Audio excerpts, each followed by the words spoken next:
Hello everybody and welcome back to another episode of the Director of Football Sabotage with the Livorno. Now in today's episode we are going to play through the January transfer window and we'll see what happens in terms of our squad, whether the Director of Football accepts any offers that do come in. But of course we've got some fixtures to review since the last time we met. So the first match after that crushing defeat at the hands of PSG, which saw us crash out of the Champions League, was a 3-0 home win against Crotone. Solossi put us in front inside 5 minutes. Tristan Fick and Nawel Ponce, that's what we're going with, scored the other goals to make it 3-0. The other man sent off in the 67th minute. We didn't make our advantage count whatsoever, but it didn't really matter.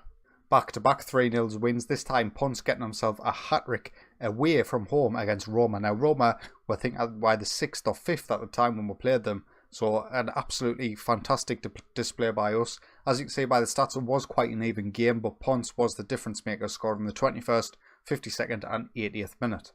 Next up was a 2-0 home win against Lazio. We did actually go down to 10 men in the 62nd minute, but Lazio could not make their advantage pay. Federico Di Marco putting us in front inside 18 minutes and Ponce getting another goal in the 54th.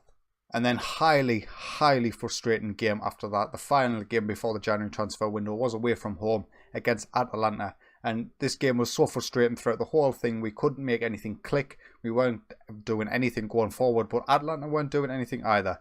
So in the 92nd minute when Ponce got a goal, I thought, champion, 3 points. One of the few times where we've scored a late goal to actually affect the result. But unfortunately, we do like to concede late goals. And in the 94th minute, 2 minutes after we scored, they equalised and it was a draw. And in any other circumstances, that would be a fantastic set of fixtures. But with Inter Milan playing the way they are just winning pretty much every game. We're still 4 points behind them despite our impressive form. We are still unbeaten, but so are they. So we're still 4 points off the top. But we are now 9 points clear from Roma in 3rd position. So we're looking comfortable to challenge for the title at the very least. And Champions League football looks pretty much guaranteed, with us being 12 points clear of Bologna in 5th place. But the title, it's what I want. So as you can see here, here's the message. The January transfer window has started up. And in terms of what we absolutely need in this January transfer window, going into it, last episode, there was nothing that we absolutely desperately needed. We could have went through the January transfer window without signing a single player and have been absolutely fine. But one of the key areas, what I was looking at, it was indeed the right wing-back position, because we have Belanjuoli and Ivanovic, none of which are natural there, and neither of which Ivanovic is very attacking, Belanjuoli is very defensive, but none of them are just the right fit for the sort of system we play. But unfortunately, Belanjuoli got himself injured. He's out for another 3 to 5 months after being injured in an under-20s game that he was just using for match fitness, unfortunately.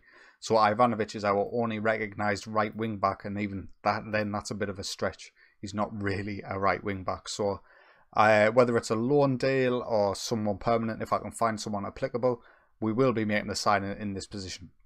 And I guess for the rest of the January transfer window, it just depends on what happens with the rest of our squad. Solari does want to leave the club after bringing him in for £12 million in the summer. He hasn't played enough football in his eyes, and he's probably correct there. But we've got better options in centre midfield. So, if he leaves, he leaves. There is another one, Marcel Simco. Again, not getting enough football, one of our centre-halves. So if either of them leave, we may need to look at getting in replacements. But in terms of the squad in general, none of our big players are really wanted by bigger clubs. There's a couple wanted for loans and things like that. But I would like to keep a hold of the majority of them. Our key man this season has been Ponce, and just the way he's developing and things, I wouldn't be surprised if there was some interest. Maybe not in this transfer window, but in the summer. So we'll kick off. We'll continue on with the January transfer window. We do have an Italian Cup first round game against Palermo, which I'll just show you the result. I might show you the goals, but probably just the result. And we'll see what the January transfer window brings. So we've just played Palermo in the first knockout round of the Italian Cup, and we went through comfortably. Milenkovic got a double, Ponce got a double. They did score in the 30th minute, but it wasn't enough to get them back into the game. And to be honest with you, the January transfer window is going quite quietly so far. So out of all the right wing backs I have been scouting, this guy is the only one who sticks out at any point, but he would cost us £24.5 million. He was transfer listed by request. He is still listed by request. £24.5 million would get him. I might try and upset him a little bit and try and get him for closer towards his normal fee, which is 14.5 million. So I'm just going to start chucking in offers at around that price. and hope that the player pressure will force Red Bull Leipzig to sell. He is Italian. He's got really good physicals and mentals. Technically, he's not great, but honestly, he would have to do.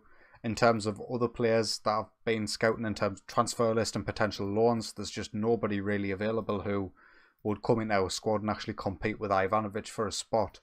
Right wing backs and left wing back for that matter is one of them positions where not many players are natural at it, which is what I would really prefer, but it's highly unlikely that that's going to happen. So I'm waiting for a few more scout reports to return. We have got a game against Sassuolo the day before the January transfer window closes, so we've got some time. You'll see another result in Serie A, but I'm struggling. So we've just played bottom of the table, Sassuolo, and we only managed to beat them 1-0, and that was through a 45th minute own goal. We didn't play particularly well in this match, but we did keep the clean sheet. We did somehow manage to get the goal, and we got the 3 points. And we are a little bit screwed. Ivanovic is now out for 2 to 3 months. That's both of our right wing backs out for months at a time. I do have a couple of loan offers in for a couple of right wing backs. I'll show you them quickly. Mario Legat from Bayer Leverkusen. We will be playing quite a bit in terms of a monthly fee for his loan, but he might be a necessity now. And we've also made an offer for Nordi Mugalele. He's a French right back. He currently plays for Man United. He is transfer listed. Nobody's came in because they want 20 million for him, but there is a few different loan offers in, so we'll have to see if we'll get one of them. But to be honest with you, with Ivanovic being injured as well, I don't want to bring both of them in. I was thinking I would bring one of them in to obviously back up to Ivanovic, but now I'm back on the hunt. Listen, I'm not happy about this. I'm not happy about it at all.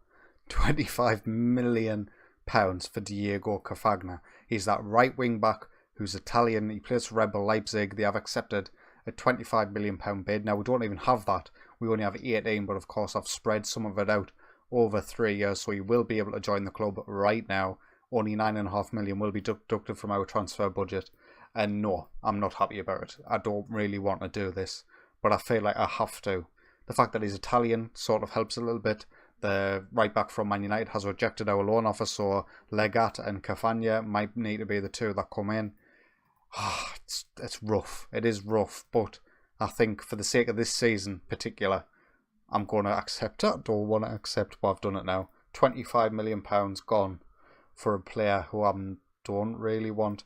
Now listen, he is a good player, don't get me wrong, and he will probably, once he becomes a natural in that position, he will probably be the best option we've got there. Physically he's fantastic, mentally he's incredibly well rounded, and he's got the defensive stats in the technical department, if not the attacking stats. So, but it's just such a lot of money for a player that you don't really want. But of course we've got Mario Legat as well. He has come in. He is natural at the right wing back spot. 3-star current, 4-star potential by Leverkusen. I could have maybe even went and got this guy permanently, but I did like the look of Cafagna a little bit more. The fact that he's Italian is great, as I keep on mentioning, to try justify it to myself. It's a lot of money to be spending on a player who you only really signing because both of your other options are injured for months. But it's done. It's done now. I can't back out of it. He's not on a great deal of money. 40 grand a week's not too bad. I just wish I didn't have to.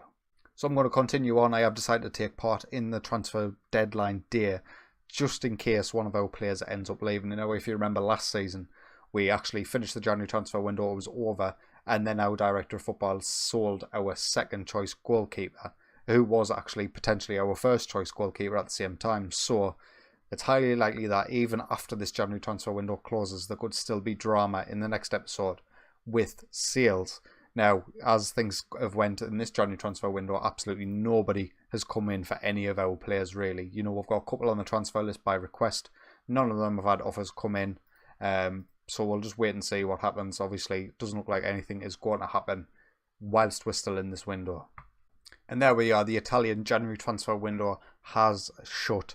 And the only signings we made were, of course, the two right backs that you've just seen. Diego Cafagna. Will he be an improvement on our squad? Will he be the player that we need to play at right wing back? Will he be here next season? Nobody knows. We'll see. We'll see how he performs. Looking at him, if I hadn't have paid £25 million for him, I would have been incredibly pleased with the signing. Getting a 3.5-star player for the quality of our squad to come straight in the January transfer window is not a bad thing. Obviously, if he was natural at right wing back, that would have been even better. He's not. He'll have to be trained there. So I'm going to do just that. But looking forward to the next episode, we are, of course, going to come back for our Europa League knockout ties, which I can reveal we have drew Ajax. Now, Ajax have a very good side, particularly on this game, but I think we stole their best centre-half in the summer with Van der Ende. So, you know, swings and roundabouts. We'll see how things go. I would like to get far into the competition in the Europa League this year. Got knocked out in the second knockout round last year.